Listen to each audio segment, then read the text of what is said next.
Hello everyone.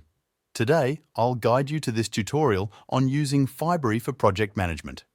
Here, I'll guide you through the essentials of setting up and managing your projects with Fibery. To begin, sign up for an account on the Fibery website by using the link in the description box. Or log in to access the platform. Create your workspace where you can organize your projects and teams.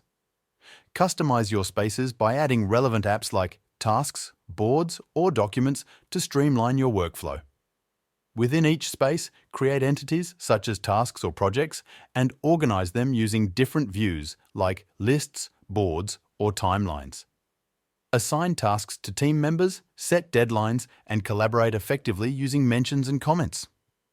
Keep track of project progress using Fibery's metrics and reports and update task statuses as needed. Optionally, integrate Fibery with external tools like Slack or GitHub to enhance collaboration and automate tasks. Customize your workspace further by creating custom fields, automation, or workflows, and explore Fibery's resources and support for additional guidance. With Fibery, you can streamline your project management process and achieve your goals more efficiently. That's all for today.